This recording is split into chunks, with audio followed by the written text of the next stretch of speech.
Hi, this is Dr. Jacalyn Kerbeck, the President, Founder, and Chief Listening Officer here at our network at USA Global TV and Radio. Thank you so much for your loyalty. Thank you so much to all of our guests, to our team members, to our sponsors, and to all of our elevated listeners. Here at USA Global TV and Radio, we provide world-class education, entertainment, hope, and inspiration. We celebrate all of our team members, all of our guests, and all of our sponsors from around the world who come and lead their lives with their hearts to help other people walk into their greatness. If you'd like to be a guest on any of our shows, please go over to our website, usaglobaltv.com, and book your session. Please contact us at info@usaglobaltv.com and subscribe to our channel.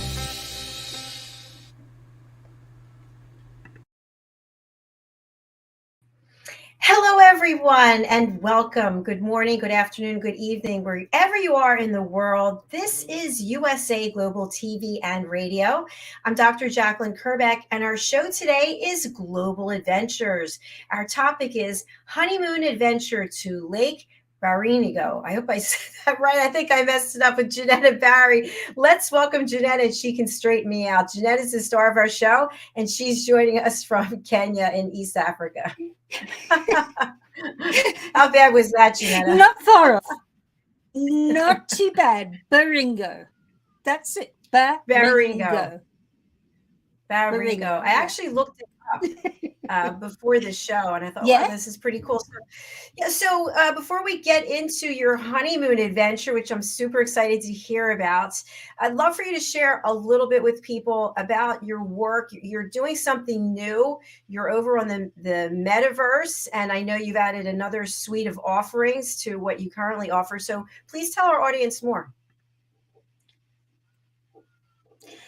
Oh, thank you, Dr. Jacalyn. So I assist people to communicate in really accurate ways, because so often when we're speaking to somebody, and even when we learn to listen, which is what we so powerfully do here on USA Global TV as an elevated listener, but so often we have a filter that is attached to, that is fear-based and also judgmentally based. And when that filter's on, often we don't hear and we don't respond in the most accurate, open-hearted ways that we could.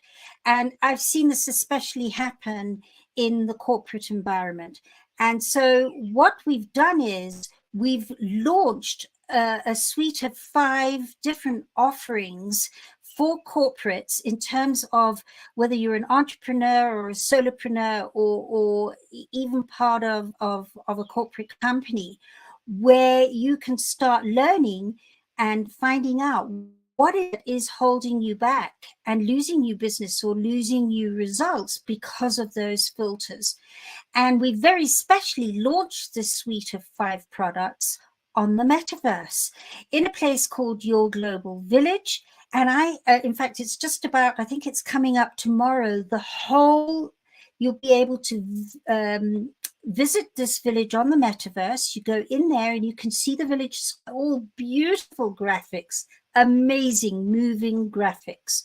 And then you can get to my merchant house on that square and actually go in there and have a look around that particular space. And every part of my office on that metaverse space has symbols in it. As you walk in, that it's symbolic. As you move to the right, the left, behind, everything, and it incorporates everything that the Epiphany process, which is my process that helps people to start communicating clearly and succinctly and accurately.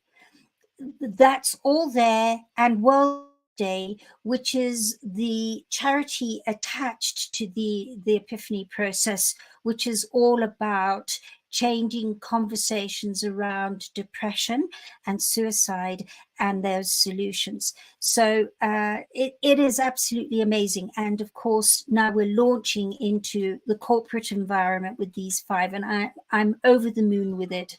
Absolutely amazing. Congratulations, Jenetta. That is super exciting. Well done. Thank you. Thank you. Thank you. I really believe it's about always reinventing and redefining and rehoning, because when you do that, you bring in new energy. And especially in this day and age where what did work before isn't necessarily working anymore. And so this, to me, is such an inspirational way of stepping forward. Absolutely, it sure is. And today we're going to be talking about something near and dear to you also, which is your honeymoon adventure. And when we think about global adventures, I know you've been very clear with our audience, this is not a travel show. So tell us really what this show is about and what we can expect to hear about your honeymoon today. Okay, so the show is about people visiting places all around the world that has had such a profound effect on them that it's more than I took a plane and I booked into this and it cost that, and you know, you can do this for your entertainment. It's not a travel show. It's explaining the experience and what that experience gave you and left with you, and left for others. And the same also about where we're showing on this show is places you wouldn't normally go to. And today is a very good example, because Lake Baringo isn't on the beaten track to your general tourist from overseas. You'll normally hear about it if somebody who's living in Kenya says, let's go to Lake Baringo, which is exactly what happened with the group that Andy and I went on with our honeymoon. So it's very popular with residents of Kenya, but outside of Kenya, most people don't know it. So it's a really very unique, precious experience. And today I'm going to take you, I'm just crossing fingers because our internet's not that great today here in Kenya, that I can share this slide show with you very smoothly. But I'm going to share a little bit of background of my life in Kenya, and then through to where we are now, and a little bit, I've actually shared a little bit of our wedding as well, and then through to our journey from here, where I am in the Great Rift Valley at Lake Naivasha, through to Lake Elementaita, which is also very close to my heart, up past a place called Lake Bogoria, and through to Lake Baringo, and all that's about. And it inspires me, and I believe that all our viewers and listeners today, well, especially our viewers, because seeing these pictures is just mind-boggling. I know you saw a soup song or something backstage before we came in. You went, oh, that's just so exciting, those giraffes, or what. So, and it's really quite an amazing story on those giraffes. So I can't wait to start with all of this today. So thank you, Dr. JACALYN. Thank you, Jenetta. I'd love for you to start with the slides, but tell us, I know the information, but for our audience, when was your honeymoon and how long did it take to plan this trip out? Was it spontaneous or something that you really planned for a while? Well, you might remember that you asked me, when are you getting married? And I said, I don't know. It doesn't matter. It's not an issue. It's not, I don't know. And, you know, I was busy doing the safari cycle ride for raising funds for World Jenny's Day. And then it was World Jenny's Day. We were getting together. And actually, Andy, who sat me down and said, listen, his one daughter, he has 3 daughters. She's coming out to visit us. Why don't we do something then? And I'm going, yeah, but. And he said, listen, you always said simple, just let it fall together. And that's what we did. We'll do it on that day. And then everybody rallied around, knowing that we weren't in ultra organization mode.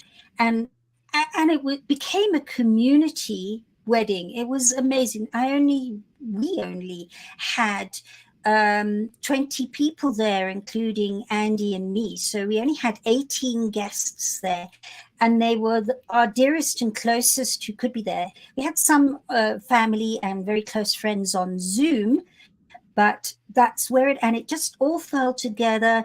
My dress was lent to me. Well, the top was lent to me because I'm too wide hipped for the bottom.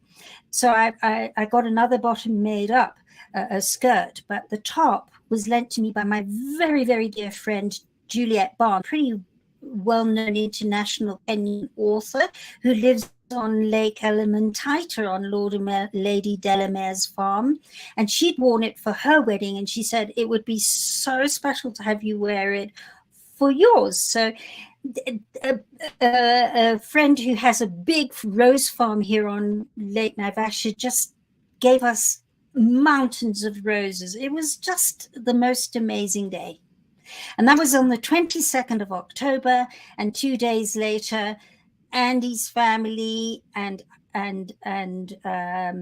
our best man and his wife, who are very good friends, we all got up and went through to Lake Baringo for our honeymoon.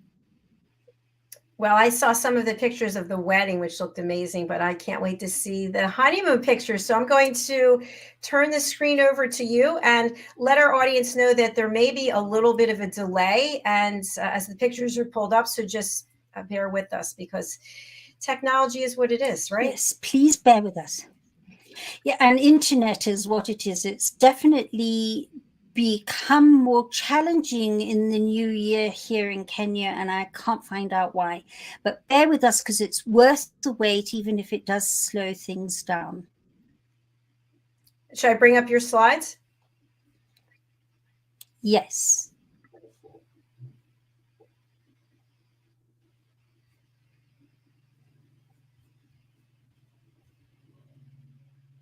See, already it's just sitting there. Yes. Anyway, whilst we're sitting and you're looking at that, you can see on the globe, oh, here it's behaving now. On the globe, here is East Africa and Kenya and so on. Whoopsie, now it's really not behaving for me. I need it to go up and behave. Please behave. There we go. There we go. So if you have a look there, this is where Kenya is. And a lot of people think that Kenya is near South Africa, and it's really far away. People say to me, oh, you're from Kenya. We've got friends in South Africa. And oh, no, that's like me saying, oh, you live in London. We've got friends in Norway. It's not the same place or the same thing at all. But here you can see up above Kenya, there's Ethiopia, there's Sudan, which is Khartoum, South Sudan. To the left is the Republic of Congo. Below is Tanzania, Uganda to the left. To the right is Somalia, and then there is Kenya. So there you can see it a little bit more. There's Mount Kenya and Mount Kilimanjaro. You can see there two snow-clad mountains. And up at the top left, there's Lake Rudolph, and to the far left is Lake Victoria. And there's a reason why there's so many lakes in Kenya, and I'm going to share with you a little bit later what that reason is. But you can see there's desert in Kenya up there at the top, the Great Rift Valley, Mount Kenya in the middle, and there's Nairobi. So that's where I grew up, was Nairobi. And I'm going to take you on your journey, starting off in my childhood in Nairobi. And that was our house when I was a child. And I was so excited because I didn't have any pictures of it. And I found it on the internet over the last couple of days. That house is known as a Cape Dutch house, which comes from South Africa. From the Cape, the settlers from Europe came along, and they built a lot of houses that looked like that, with all that beautiful filigree there. I loved this house with all my heart, and it came with a guest cottage, and we had stables with 2 horses.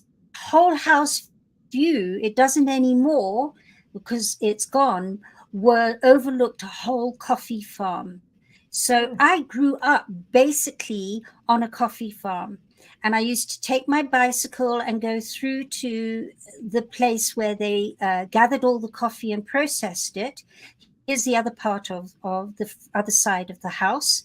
That's the entrance and the driveway. But that's what the coffee looked like. Yes? Yeah, that was my question. Where are the where is the coffee? What are they called? Coffee plants? No. Coffee beans grow on. Yeah, they're trees. Trees. Trees. Yes. So those are coffee trees there. And if you go, that's almost the view we had several houses in that area, but that was almost the view that we had when I was a child, because we were in a valley. And at the bottom of that valley was a river. And I must tell you, even though there was coffee and some houses, each house were 5 to 10 acres, even though there was all that cultivation going on, at night we couldn't let our dogs out because of leopard, and sometimes the hyena used to come to our kitchen door trying to see if there was any rubbish from that had been left out from the kitchen. So there, and even to this day, you know this, Dr. Jacalyn, from other times we've had conversations, one of the things that people love about Kenya is that civilization and the wildlife have learned to live together. Unfortunately, civilization's getting a bit populated, getting too, but it's still happening, and that really warms my heart. So here's how coffee beans look, and you can see some are green, some are yellow, some are red. When they're red, they're ready picking, and that's a very thick husk on that bean, and inside that bean are 2 beans, the 2 halves of a whole bean. Rather like a brain, actually. It looks very much brain. And then here, the coffee's been by hand, and then it's brought to the sorting shed. And you can imagine me sitting there. I just used to watch all the and chat away to them and so on.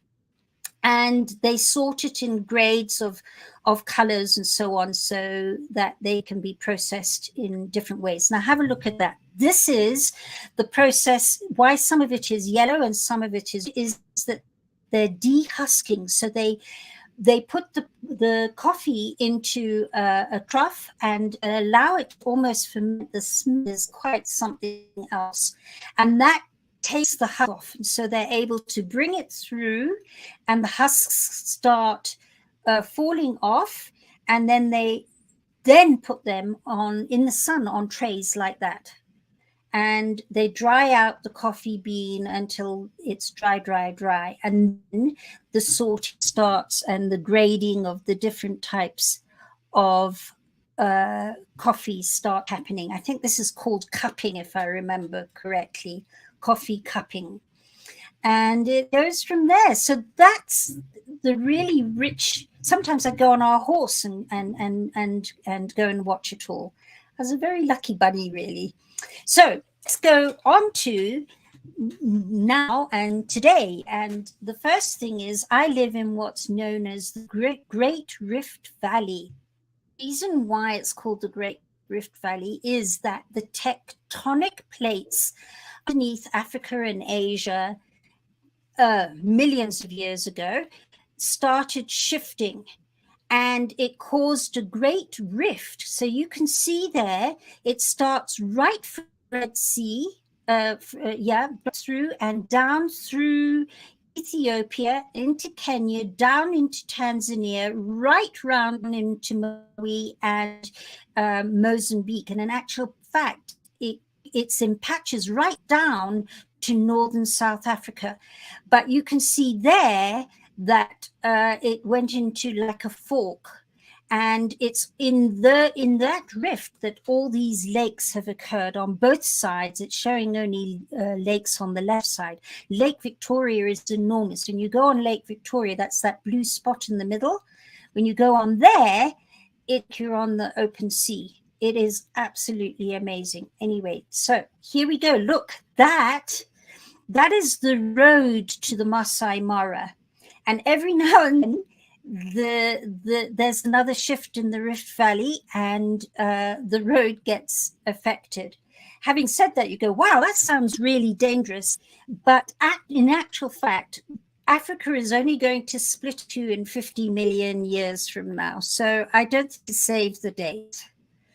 Jenetta? It's not going to happen in any of our, yes. Sorry, I have some questions. So it looks to me, is the road flooded in the middle? That is the road cracked. That is, overnight, the rift shifted again and it cracked open the road. That is a crack. That is a crevice. Ah, okay. And it looks like there are more people walking than driving. Is that true too? No, they closed the road because this had happened. So all the local people living in the villages came to see what they were doing and with earth movers so that the road could be used again. Ah, okay. Wow, that's amazing. Yes. And for our viewer listeners, the reason why Dr. JACALYN's having to interrupt me is that I can't see her whilst I'm showing this. So bear with us if I'm talking and she suddenly interrupts me. So here we go. Here's the Rift Valley from the top of the escarpment. Have a look at that. It's the most beautiful, beautiful place to visit. And here's another one. Look at that. So it's created a place of great beauty to visit. And that's where Andy and I now live, at a place called Lake Naivasha. Many, many lakes appeared because of the shifting of the tectonic plates. And our lake is a freshwater lake. It's got hippos and fish and many, many flower farms. So here is that outfit I was telling you about that Juliet lent me. And some of the flowers that were given to us very specially by our friend who owns a flower farm. And in the back behind Andy there is our lounge. We have an open plan lounge and dining room and bedroom. It's very open plan. And through those windows are the most breathtaking views of Lake Naivasha and Mount Longonot, which is still it's not a dormant volcano, it's semi-dormant, so it's just so beautiful. So that was the start of it, and then there you can see Lake Naivasha. Yes, sorry, on the last picture I just noticed in the middle of the room behind Andy, you both look beautiful, by the way, handsome and beautiful. Are you able to go back? Okay, behind Andy, what is that? It looks like a honeycomb.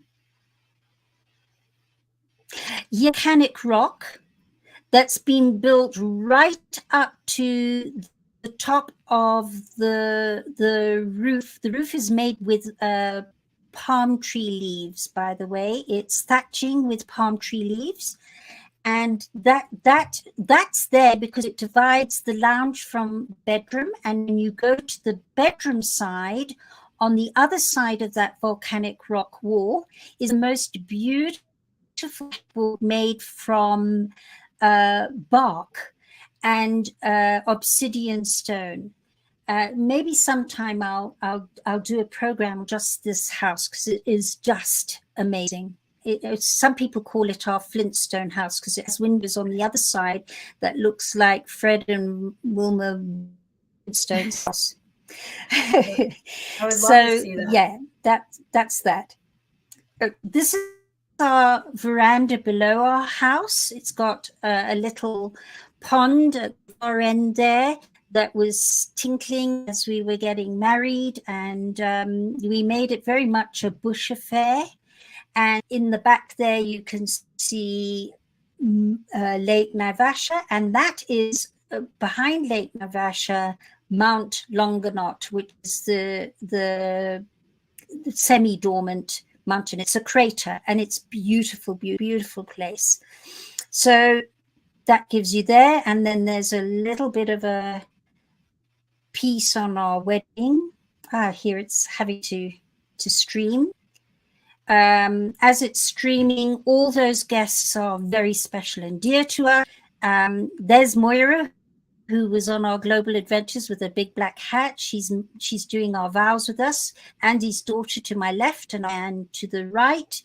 And you can just see how amazingly beautiful. All those friends, by the way, have had such a special journey with us, and many with me through my cancer and through the loss of Jenny and my divorce. They've been friends.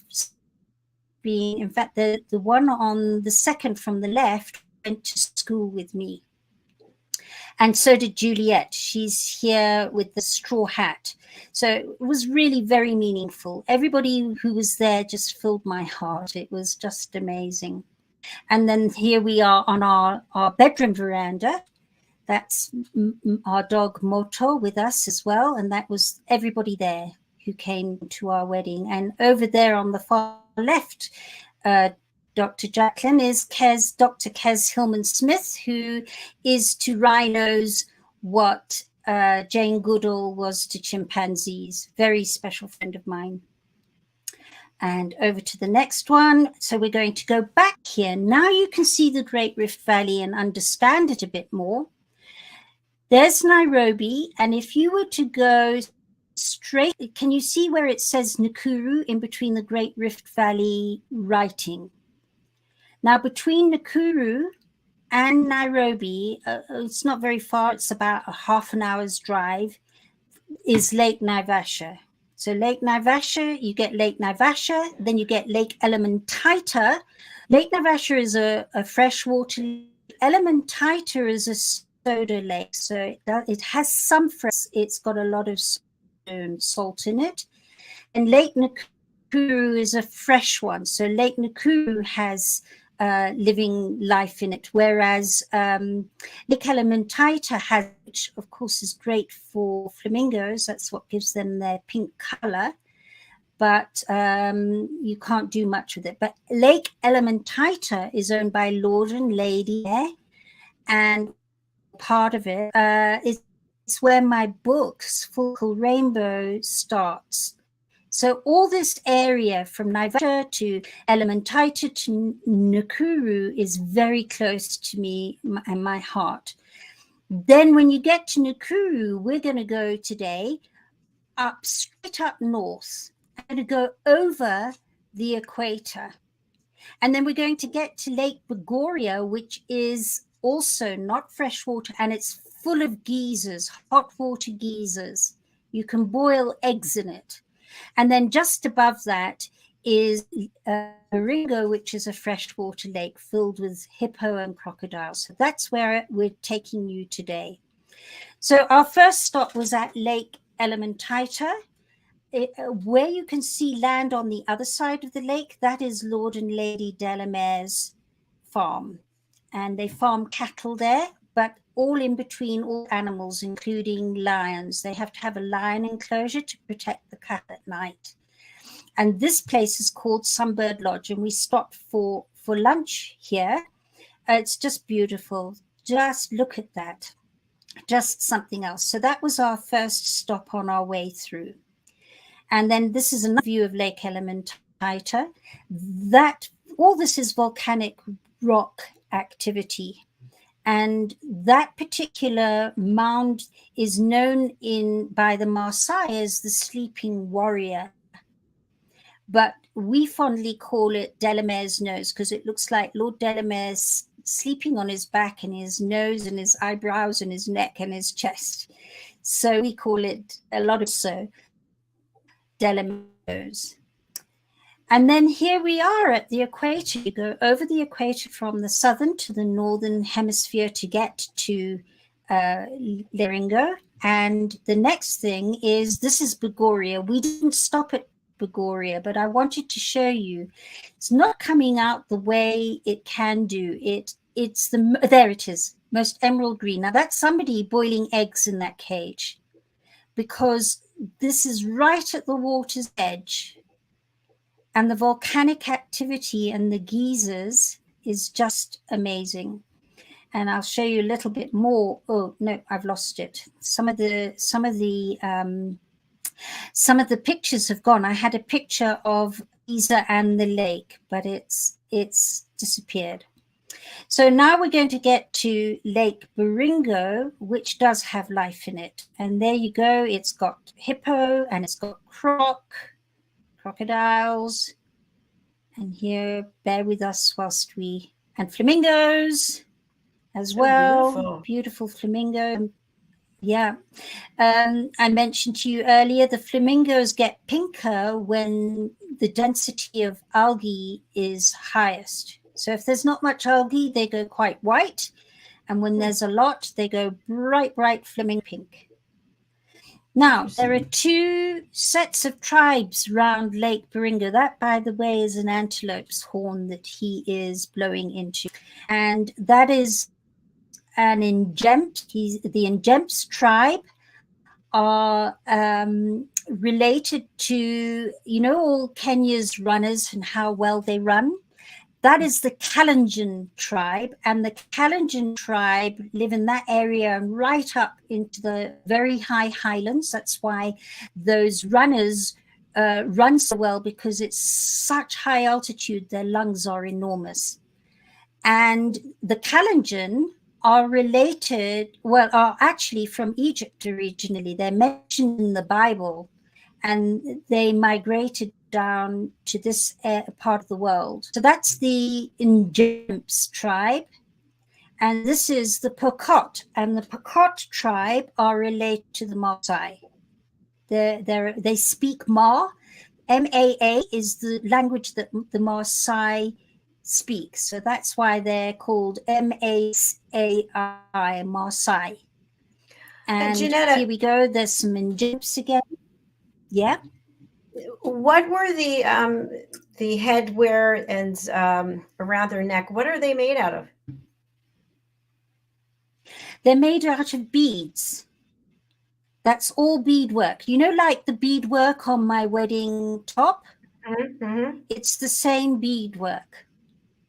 And those are cowrie shells from the sea in headdresses of those two women.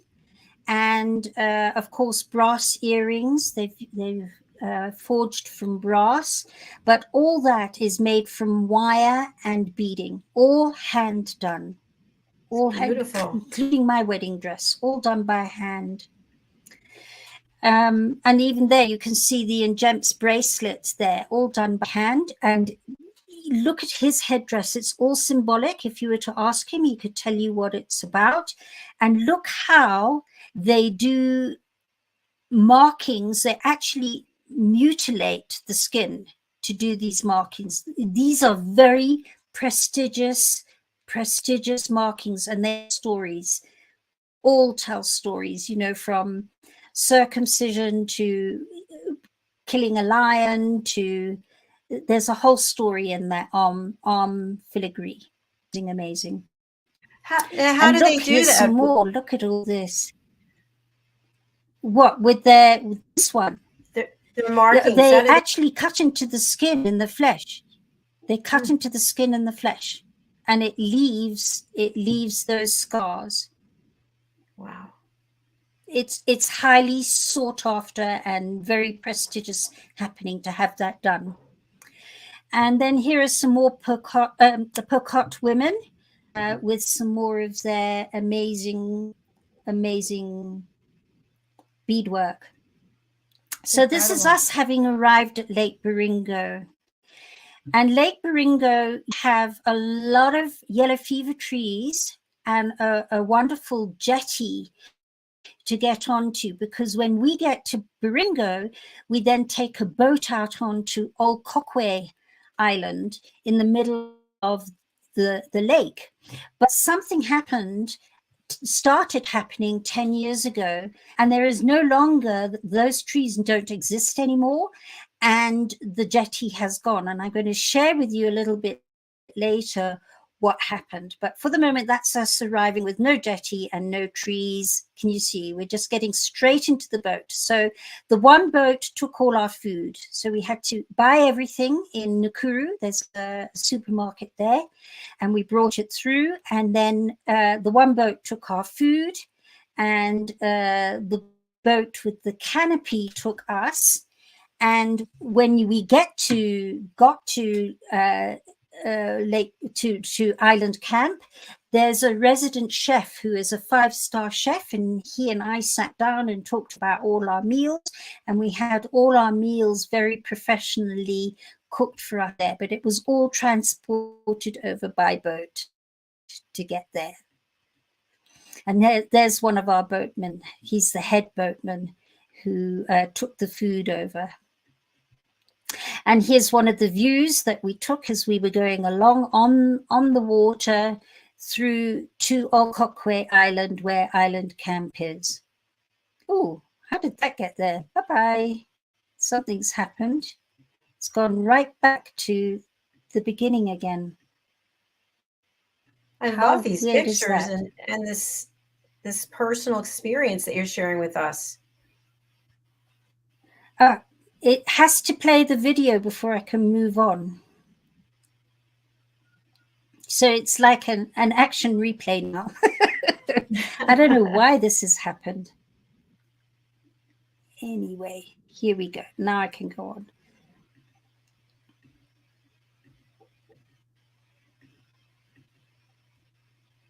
Again, bear with me.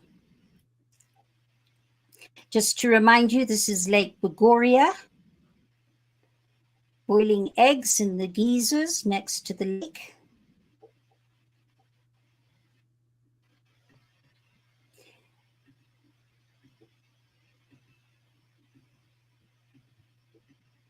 We're nearly there.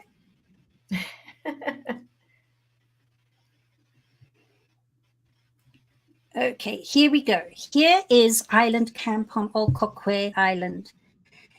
And this is how it used to look. Look at this. This is one of the islands nearby. Isn't that magnificently beautiful? Incredible. I've never seen anything quite like it. But 10 years ago, all the lakes in the Rift Valley started flooding. From Lake Turkana through to Lake Victoria, all of them, even Lake Naivasha where we live. And it took, it's because they've all become enormously big. And the geologists say the only thing they can think is that the tectonic plates shifted again and underground was. So buildings and villages have disappeared. That's why we no longer have trees to get on our boat. Look at that. That is the house that was. And the picture in front of it showing that it's completely dead.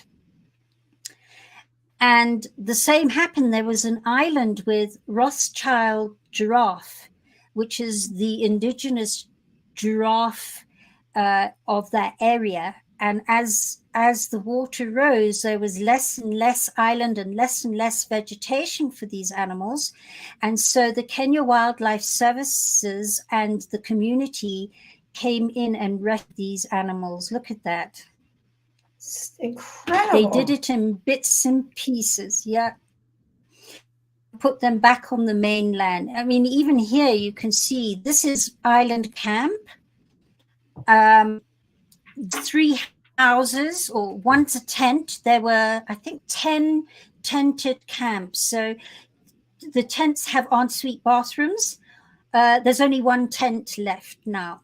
And they built a whole load of beautiful houses, which we'll show you. Those 3 houses at the bottom, they're underwater now. Reception is way, way, way down at the bottom, underwater. You'd have scuba diving equipment to see it all. It's quite extraordinary. So I don't know why this is happening. Anyway, here we are at Island Camp. That is the swimming pool area right at the top and the bar. So we spent a lot of time here. There's the bar on the far left with Andy's daughter standing there. And then over from there is the lake. So that gives you an idea there. And this is from the bar lounge area. They've closed up the dining room and the other lounge because of what's happened. So everything's happening now in the top bar. So we ate there and we drank there and everything. And we had to take all our own drinks as well, because it was a hotel. And because of COVID and this all happening, they've moved it over to self-catering. So, And Jenetta, are just the look at that, wildlife just so beautiful. It's stunning. Yes. Are the wildlife able to come up from the lake to there? There's a huge amount of birds. Baringo is known for its amazing amount of diverse birds. There are hippo and croc in the water, but they can't get up to us. No. Okay. Not on that island. On others, but not, and they can on the mainland.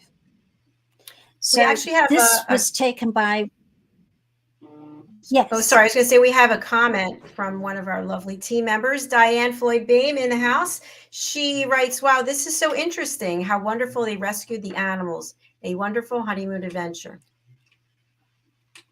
Oh, thanks so much, Diane. I know you. Yes, thank you, because I know you're well traveled too. So it means a lot. Okay, so this is coming up to one of the rooms that our guests stayed in. Our best man and his wife. This was their room, and they took this video. And there's another room. Yeah, here's another room.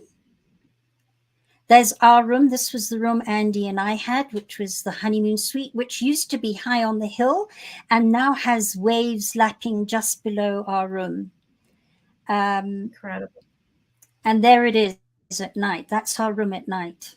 Stunning. It's just now, do those doors amazing. Close? This is all canvas here. This front part is canvas, which zips up. And that back part is an actual concrete wall, a brick and concrete wall. But the front part is all canvas with netting. You can zip it up at night and still have a view of the lake. It's so cleverly done. And of course, this is a little plunge pool there as well. There's our man again. I don't know if this, this is really interesting. I wonder what, that's why it's loading. So these are the injemps, and the injemps live right next to the water. Those are balsa boats. Balsa wood grows really, really freely and readily there.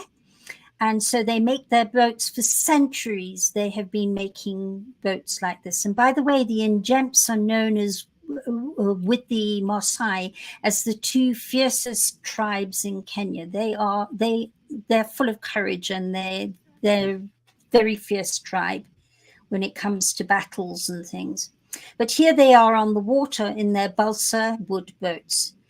And the next day we took a boat out round all the islands, and this man came up to us with fish. You can see fish in his boat. I love this photo, which Andy's daughter took, because it reminds me of an Ernest Hemingway novel, you know, like The Old Man and the Sea, but this is the old man, and he looked really old, the old man in the lake. And that bird is also a very prehistoric bird known as a hammerkop. They nest in pairs, and they make the most enormous stick wood nests in trees. They're, you know, like as big as a house, and they live there and nest there.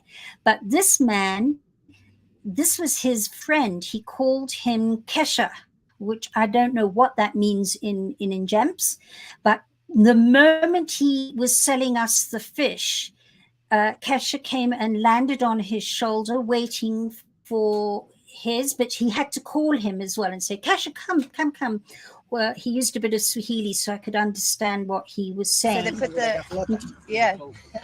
so the fish will float, and then the bird will come down and get it. How clever is that?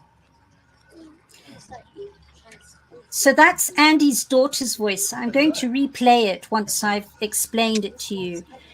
So what he does is he takes the fish, that's tilapia, and he slits it open and he puts a piece of wood in so that when we buy the fish and throw it into the water, the fish eagles will swoop down and come and come So they and put so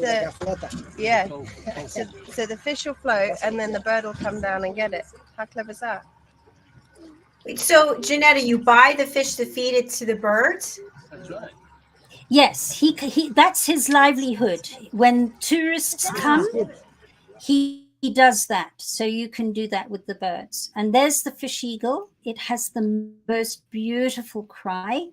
And if you look on the right, it's the mother fish eagle. Down to the right, you might be able to see there's a juvenile fish eagle there. And she's teaching him to fish. And she's the one you'll see now swooping down to get the fish. Unfortunately, the person in our boat didn't get the whole amount of this happening. But here you get it. This is actually what happened with us. This is our footage. It's incredible. So that's as much as we could get from that one. And then I put in a picture to show there's the animal picking the fish up, the fish eagle picking up the fish, swoops down and got it in an instant. And they fish like that. How wide is that wingspan? Huge. Because that fish eagle came right by us. You could just about feel the wind that it gave with the flapping of its wings. I don't know. It's just enormous, absolutely enormous bird. And they fish like that naturally without having to have an ingenuous boatman and us buying fish. They see the fish from the top of the tree swimming, and they come down, swoop down, plug it out the water, and take it off. And she took it off to give to this juvenile fish eagle. So the next part we got, yes, go back. Sorry. So in that picture, I can't tell, does that bird have the fish in its talons? Yes, in its talons. Okay. The fish is there. Then we went on to the next island where there were people living. You can see it's quite sparse. They're on the island, and they were busy getting onto a ferry boat, to take them to another part of the island where somebody very like a chief, an elder, had died, and they had put up these marquees for his funeral. So how they got the marquees through to there is just amazing. But anyway, that was where the funeral was being held as we chugged past in our boat. And then we got some hippo there. These are our photos, and a croc on the side there. So that delighted our overseas visitors. They were jumping up and down going, yay, we got to see a hippo and a croc. And then this is where the geysers were happening. In that hole there, in the center, there's a bit of an indentation. Steam was coming out. So even at Lake Baringo, there's quite a lot of volcanic activity too. Now, this is all Coquay Island on the other side of the island to Island Camp, and it's showing how high the water is, because that was all one island, and now there's a little place in between of water. In fact, the island is now 3 islands. And this is our sunrise from our tent in the morning, not from our tent, from our room, Andy in my room. That's the sunrise. You just wake up with the lapping of the waves of it's just, and warm, so warm, balmy and warm. It's beautiful. And this is us on our last night I'm looking as though I'm dying actually, but this is us having champagne. We were given champagne by management, and we had drinks down. You see, that's our room there with the tent sides up, so that the mosquitoes wouldn't bother us, although we had a mosquito net as well. And then this is Andy's daughter and her 2 sons, and we had these what we call sundowners at the edge, and then it got darker and darker, and we all lay on our backs and we looked at the Milky Way, which had no interference from lights.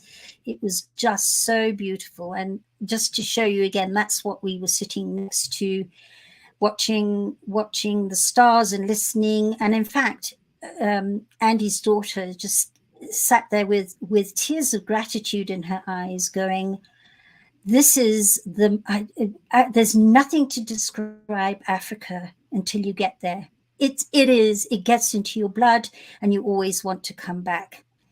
And so we left the next day and went back home, and it was just such an ordeal to come back home because this happened. Our neighbor coming into land right at the bottom of our garden.